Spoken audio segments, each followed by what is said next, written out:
Oh, man. How am I supposed to answer that question? Oh, my gosh, a Ginger's Window. That's going to be a song. A Ginger's Window. Yes, it's dark. It's dark down here under the bridge.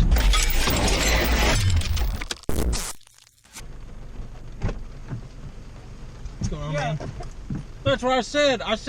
I love this. Everyone, this is my friend Heath Williams. Hello. I'm super excited for this particular interview because Heath is just a super special guy. First things first, I do know that you're really good at impressions, and I would love to get a George W. Bush impression. Dadgummit. All right. Let me tell you something about France, okay? France, they have been at my heels every step of the way with this whole coalition, and now I'm putting France in the axis of evil, along with Iraq, Iran, and Afghanistan, all of them, the axis of evil. And we are no longer going to eat French fries. I changed the name 8 years ago to Freedom Fries. Now French fries, indeed, are in the axis of evil. Heath, tell me about your favorite sports teams. Do you have any favorite sports teams? Yes, I do. I have many opinions, and I have many opinions about sports in particular. And the Dallas Cowboys are my go-to professional team. So Roger Staubach, and of course, then after that, Troy Aikman, Emmitt Smith. Those were back when I could my first Dallas Cowboys memories were, I think the 95 Super Bowl maybe. And I just barely remember that. I was only like 6 or 7 years old. So. Favorite TV show, favorite bands, and then favorite stand-up comedian. I think my favorite TV show would be King of the Hill and The Office. I think they are both equally brilliant.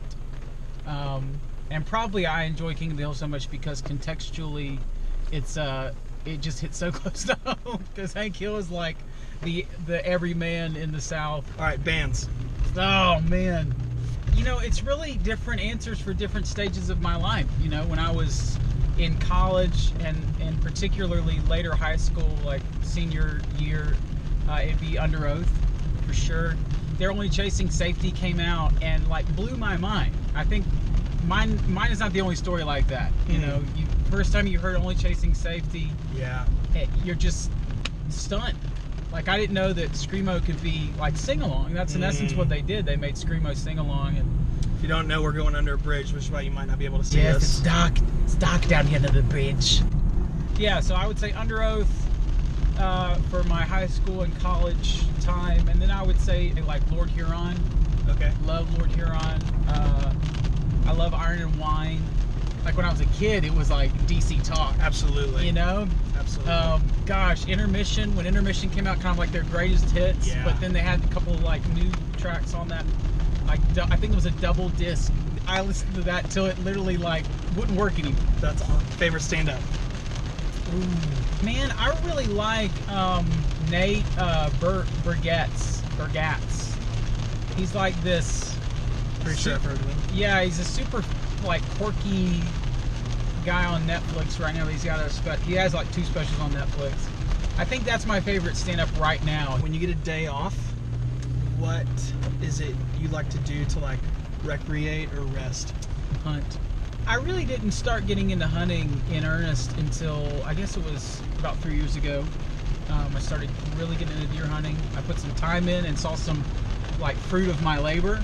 I killed a couple for our area, decent deer, decent bucks.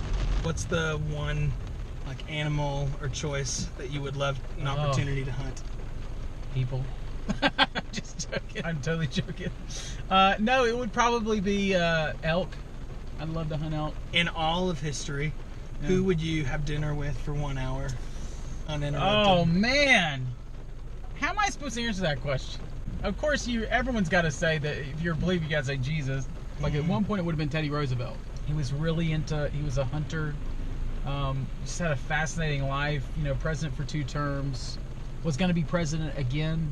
Most likely would have, barring a couple of events that happened, which would have been, obviously unheard of. Honestly, I'd probably say Dallas Willard, and I think as one of those guys that's looked over. He's influenced so many people that we know, guys like John Ortberg, John Mark Comer. Yeah. I mean, the Ruthless Elimination of Hurry, which is the recent book he wrote, that's a Dallas Willard quote. So I'd say Dallas Willard. If I could have an hour conversation with him, yeah, that would be. I think bucket list is maybe putting it too lightly. That would. Who is someone that you would say is right now living one of the greatest storytellers? In the Christian sphere, would be John Mark McMillan.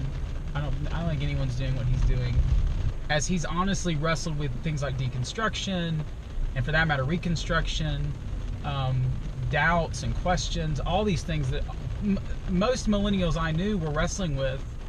He was giving us a voice. And then, as far as just a writer that's alive now, I'd say John Ortberg. Oh, I've got to change. Yeah, no, go for it. I don't know why in the world I didn't think, but it'd be Henry Nouwen. If I could have one conversation with anybody, Henry Nouwen. You know, he's a Catholic priest, but he was so different than like what I would have understood to be like popular Catholicism. You know, his whole thing was you're beloved. That's who you are, your identity, before you do anything. You know, my concept at least as a Protestant of Catholicism was you've got to work to earn the love and favor of God, which I think that's actually unfair. I think a lot of Catholics don't believe that. I think the problem is just their practice reflects that, right? But I don't think they really believe that, most Catholics at least. But Nouwen was saying, no, you're a beloved son or daughter of God. Like this is your identity, and you can either choose to accept that, or you can choose to reject that. You know, like and once again, we say God so loves the world, right? That means I believe that means He loves everybody. Nouwen's saying that means every single person is beloved, and they can either choose to live into their belovedness, to know the Creator, to know the one who loves them, or they can reject the belonging, or to reject the belonging. Yeah, you know, which once again, it's such a beautiful concept, and it reshaped the way I thought about, you know, even folks that were lost, you know, and really telling them the story about who they really are. Yeah. Rather than something it's foreign to them because they have suppressed it for so long, or they've looked past it for so long, but it's the truth about them. They just, you know, they haven't received it. So, of all of the songs that you've written, which song is your favorite? The best song I've written would probably be More Times Than Not. The song I wrote from 5 or 6 years ago now, and then recorded it I think about a year later. Yeah, and that's probably my favorite song I've written, just because I think it does a really good job at like telling a story. So yeah, I'd say probably More Times Than Not. Yeah, what's in the oven? Okay, so I'm just trying to be a lot more honest in my writing, and I know that's almost like a cliche thing to say now. I just want to be honest, bro. But I really am. Like I'm really trying to be, you know, writing things that I feel and are like in my heart and in my life, whether that be like struggles or places that Lord's given me victory in, whatever that is. And so something I'm working on is basically an admittance or a confession that I'm not a great musician, and which is true. I'm not a great musician. So it starts out, I'm not that good at guitar, and this voice I place my worth in won't carry me that far. Fame is a fool's gold for sure, so why am I still down here in the river, searching for a glimmer? And then the chorus is still like coming out to fruition. So like, you know, it's basically the idea I'm not a great musician, and the voice that I thought, oh man, this is what's gonna get me to that next level. Wow. Yeah. Is actually not that great. Yeah. And you know, but why am I still looking for like fool's gold? I think of like the idea of like a miner or whatever, like a 49er that's like panning for gold on the like gold rush in California. Like they're so desperate, they sold everything, and they're living in this like little tent, like basically almost like a homeless person. A lot of them desperately looking for that glimmer of gold, and most of the time, even when they find it, it's actually just fool's gold. It's not even real. So Heath is a pastor on staff at his church here in South Carolina. I'd love to hear the story of your call to ministry. It doesn't have to be the long version, but I do want to hear about that. Yeah, well, it was at night, and I was stirred from my sleep by the whisper of an angel. It was actually the patter of an angel wing against my window. And I opened the window, and it was the angel Gabriel. And the angel Gabriel looked at me and said, you're going to be in full-time vocational ministry. Classic Gabriel. Classic Gabriel showing up to a Ginger's Window. Oh my gosh, a Ginger's Window, that's going to be a song. A Ginger's Window. No, that was not my call to ministry. It's just funny, I feel like some people have this like I know. really Profound vocational call to ministry. It's like, are we sort of all supposed to be in vocational Christian service? That's hilarious. Okay, this is like the whole point of the priesthood of the believers. I was leading worship for my youth group, and I was like 11th grade. Nice. And my youth pastor came up to me. He's like, "Hey, you can sing. You've got a good voice. Why don't you lead some songs for us?" And I couldn't even play guitar. I could just sing. And found a couple other guys that wanted guitarists, and there was a guy, and we're still friends to this day. But when he played drums, he couldn't look at the crowd. He had to look like this because they scared him so much. Like he was terrified when he looked at the people's faces. So you play like looking away from everybody. That's awesome. So yeah, we started. It was a very humble beginning with that band. But we had saw God do some cool stuff. But I think that's where God started to like develop a heart in me for people, and wanting to see people engage with their whole beings in worship. Yeah, I would say kind of that 11th grade year, I felt like the Lord wanted me to serve the church. Yeah. So who've been your mentors, and what have been the things they've taught you? Sure. I would say the two most influential men in my life would be, first of all, my dad. I had a dad who was very present, was in the ministry, he's a pastor. Actually still serve with him on staff, Bowling Springs First Baptist. So yeah, I'd say it's my dad. Just seeing him live out kind of what he preached and taught.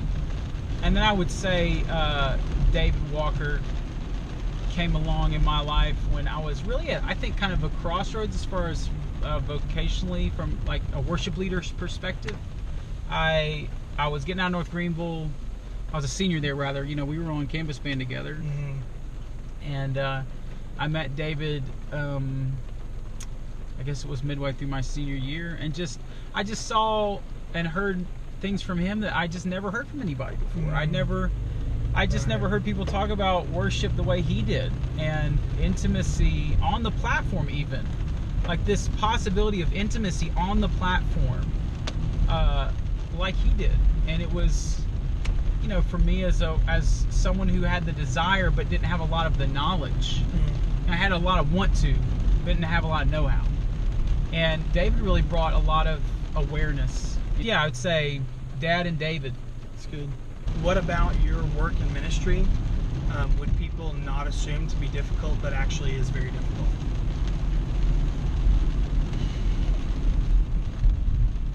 That's a great question. Making the decision when I'm on the platform to engage emotionally, physically, like every sense, to make the commitment to engage in worship, to say I'm going to sacrifice perfection for where the Holy Spirit wants us to go, which means that our plans will be subject to His plans. Say, look, this is not going to be perfect. It's going to be messy. Right. Awkwardness is going to be a part of this thing, but it's that moment, even that sacredness of the awkwardness, because we're endeavoring to listen to the Holy Spirit and move where He's drawing us. I think the place where you're singing for overflow is when you don't feel that deep connection with the Holy Spirit, but in a moment the Spirit makes you profoundly aware that you're not walking in intimacy, and then you want it. Like He whets your appetite for it. This is what it's almost like I get a glimpse of what life with the Spirit was at a time when I was living in that intimacy. It's like I want that again. Yeah. And I have a passion to live, like not just on the platform, but like in life itself. Like a flashback. Yeah, it's like a flashback that was such a sweet time. Look how close we were walking. That's so and good. That's the Holy Spirit saying, look, the Holy Spirit's like the ghost of Christmas past or something like that in Christmas Carol, showing you the scenes of what life used to be like. Right. And I think for me, that place of singing for the overflow is when the Holy Spirit's shown me those things. He's whet my appetite, and He's made me aware that I need I really need Him. I can't do this in my own strength. And, you know, honestly, some of the most beautiful times of worship has been for me singing for that, rather than from that. So you've been at your church for almost 8 years now. 8 years, man. What have been the areas in your life where you have had to build discipline? Every area. Isn't that all of us? It's definitely me. I can't speak for anyone else. Yeah, every area, man. I have to be. I think the biggest areas of growth in my life have been more awareness than growth. I mean, I want to say that I'm growing in these areas, obviously. I think I have grown significantly in some of these areas. But I think more than anything, it's about having the awareness. You know, it used to be I just wasn't aware of some of this stuff. I would just be living in this unconscious, you know, behavior. And then it's like the Holy Spirit, through whether it's the Word or through a tool like the Enneagram, has made me aware that, oh, I just do this and I don't even know I do it. Yeah. So like being present at home, you know, it was just I was ready after I got off from work. I'm like, I just want to like zone out. Yeah. I don't want to be present with my wife. You know, a lot of days I'm tired. Yeah. I've been in meetings all day, or I've had 2 or 3 really hard conversations. Like I know when I first started working at the church, there was several months, I remember the first year, where I was just having a lot of hard conversations with people on the team, and I was just exhausted. And I come home and I just want to zone out. I don't want to. So I think the Holy Spirit making me aware of the need for me to be present, realizing that I'm not called to check out when I go home. I'm called to engage when I go home. Right. That in general, my lack of presence has been something I've had to work on for years.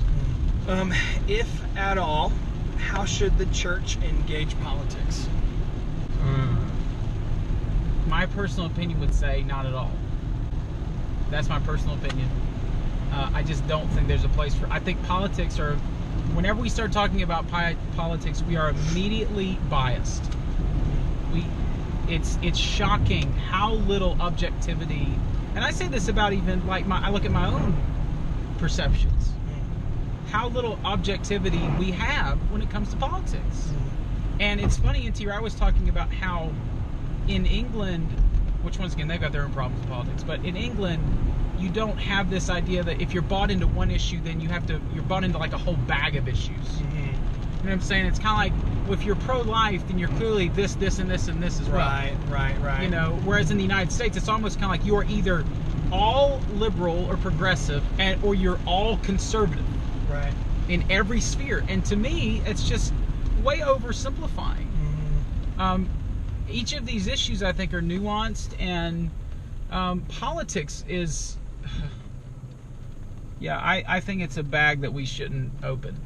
I just don't think I think it's missing the mark. I think we've got so many more important things to do than to talk about politics in the church. Now, you know, you could make an argument, and this, once again, all that's my opinion. You could make an argument that says, well, you know, abortion is not a political issue, it's a moral issue. So we should talk about that in the church. And I agree with that. We should.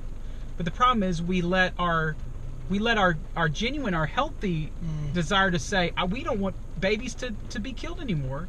We let that be co-opted by people with agendas that are not necessarily... It's Trojan horse. Right, it's a Trojan horse. They're not necessarily... They don't really care about...